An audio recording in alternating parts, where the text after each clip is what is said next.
अध्याय 8। इसके बाद वो नगर नगर और गांव गांव प्रचार करता हुआ और परमेश्वर के राज्य का सुसमाचार सुनाता हुआ फिरने लगा।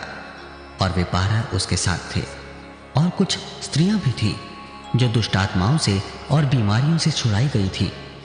और वो ये हैं: मरियम जो मगदलीनी कहलाती थी, जिसमें से 7 दुष्टात्माएं निकली थीं, और हेरोदेस के भंडारी खुजा की पत्नी योअन्ना, और सुसन्नाह और बहुत सी अन्य स्त्रियां। ये अपनी संपत्ति से उसकी सेवा करती थीं। जब बड़ी भीड़ इकट्ठी हुई और नगर नगर के लोग उसके पास चले आते थे, तो उसने दृष्टांत में कहा, एक बोने वाला बीज बोने निकला।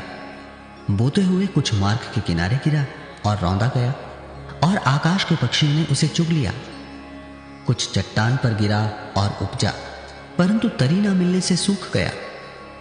कुछ झाड़ियों के बीच में गिरा और झाड़ियों ने साथ साथ बढ़कर उसे दबा दिया। कुछ अच्छी भूमि पर गिरा और उगकर 100 गुना फल लाया। यह कहकर उसने ऊंचे शब्द से कहा, जिसके सुनने के कान हो वो सुन ले। उसके चेलों ने उससे पूछा कि इस दृष्टांत का अर्थ क्या है। उसने कहा, तुमको परमेश्वर के राज्य के भेदों की समझ दी गई है, पर औरों को दृष्टांतों में सुनाया जाता है, इसलिए कि वे देखते हुए भी ना देखें और सुनते हुए भी ना समझें। दृष्टांत का अर्थ यह है, बीज परमेश्वर का वचन है। मार्ग के किनारे के वे हैं जिन्होंने सुना। तब शैतान आकर उनके मन में से वचन उठा ले जाता है कि कहीं ऐसा ना हो कि वे विश्वास करके उद्धार पाएं। चट्टान पर के वे हैं कि जब सुनते हैं तो आनंद से वचन को ग्रहण तो करते हैं, परंतु जड़ न पकड़ने से वे थोड़ी देर तक विश्वास रखते हैं और परीक्षा के समय बहक जाते हैं। जो झाड़ियों में गिरा, ये वे हैं जो सुनते हैं, पर आगे चलकर चिंता और धन और जीवन के सुख विलास में फंस जाते हैं और उनका फल नहीं पकता। पर अच्छी भूमि में के वे हैं जो वचन सुनकर भले और उत्तम मन में संभाले रहते हैं और धीरज से फल लाते हैं। कोई दिया जला के बर्तन से नहीं ढांकता और न खाट के नीचे रखता है, परंतु दीवट पर रखता है कि भीतर आने वाले प्रकाश पाएं।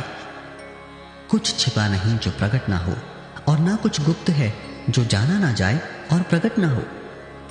इसलिए चौकस रहो कि तुम किस रीति से सुनते हो, क्योंकि जिसके पास है उसे दिया जाएगा, और जिसके पास नहीं है उससे वो भी ले लिया जाएगा जिसे वो अपना समझता है।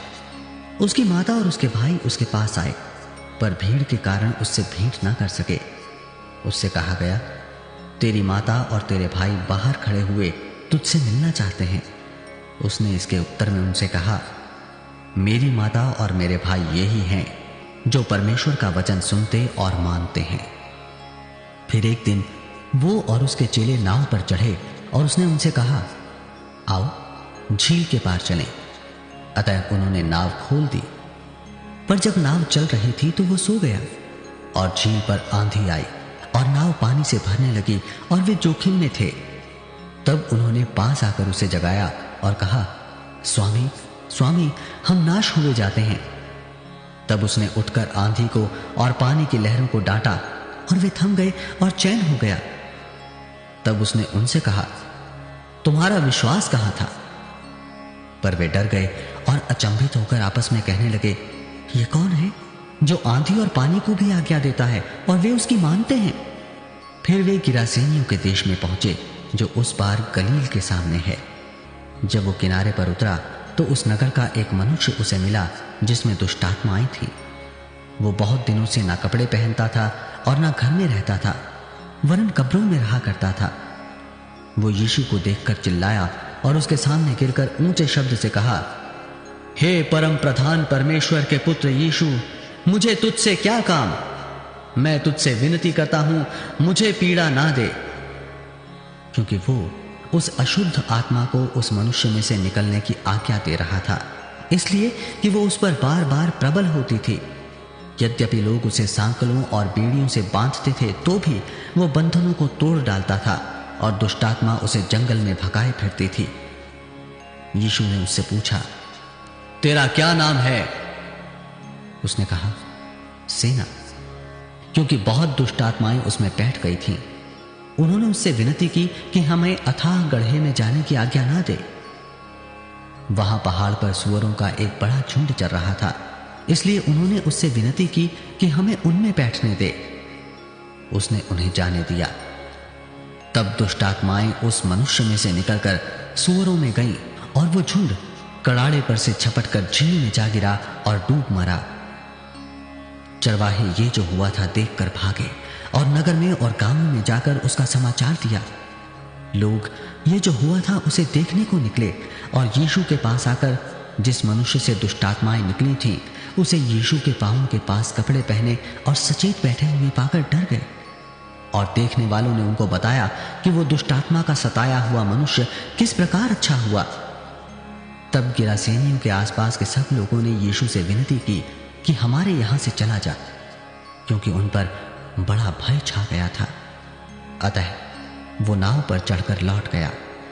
जिस मनुष्य में से दुष्टात्माएं निकली थी, वो उससे विनती करने लगा कि मुझे अपने साथ रहने दे। परंतु यीशु ने उसे विदा करके कहा, अपने घर को लौट जा और लोगों से बता कि परमेश्वर ने तेरे लिए कैसे बड़े बड़े काम किए हैं। वो जाकर सारे नगर में प्रचार करने लगा कि यीशु ने मेरे लिए कैसे बड़े बड़े काम किए। जब यीशु लौटा तो लोग उससे आनंद के साथ मिले, क्योंकि वे सब उसकी बाट जोह रहे थे। इतने में याईर नामक एक मनुष्य जो आराधनालय का सरदार था आया और यीशु के पांवों पर गिर के उससे विनती करने लगा कि मेरे घर चल, क्योंकि उसके 12 वर्ष की एकलौती बेटी थी और वो मरने पर थी। जब वो जा रहा था तब लोग उस पर गिरे पड़ते थे। एक स्त्री ने, जिसको 12 वर्ष से लहू बहने का रोग था और जो अपनी सारी जीविका वैद्यों के पीछे व्यय कर चुकी थी, तो भी किसी के हाथ से चंगी ना हो सकी थी, पीछे से आकर उसके वस्त्र के आंचल को छुआ और तुरंत उसका लहू बहना बंद हो गया। इस पर यीशु ने कहा, मुझे किसने छुआ? जब सब मुकरने लगे तो पतरस और उसके साथियों ने कहा, हे स्वामी, तुझे तो भीड़ दबा रही है और तुझ पर गिरी पड़ती है। परंतु यीशु ने कहा, किसी ने मुझे छुआ है, क्योंकि मैंने जान लिया है कि मुझ में से सामर्थ्य निकली है। जब स्त्री ने देखा कि मैं छिप नहीं सकती, तब कांपती हुई आई और उसके पांवों पर गिरकर सब लोगों के सामने बताया कि उसने किस कारण से उसे छुआ और कैसे तुरंत चंगी हो गई। उसने उससे कहा, बेटी, तेरे विश्वास ने तुझे चंगा किया है, कुशल से चली जा। वो ये कह ही रहा था कि किसी ने आराधनालय के सरदार के यहां से आकर कहा, तेरी बेटी मर गई, गुरु को दुख ना दे। यीशु ने यह सुनकर उसे उत्तर दिया, मत डर, केवल विश्वास रख तो वो बच जाएगी। घर में आकर उसने पतरस, यूहन्ना, याकूब और लड़की के माता पिता को छोड़ अन्य किसी को अपने साथ भीतर आने ना दिया।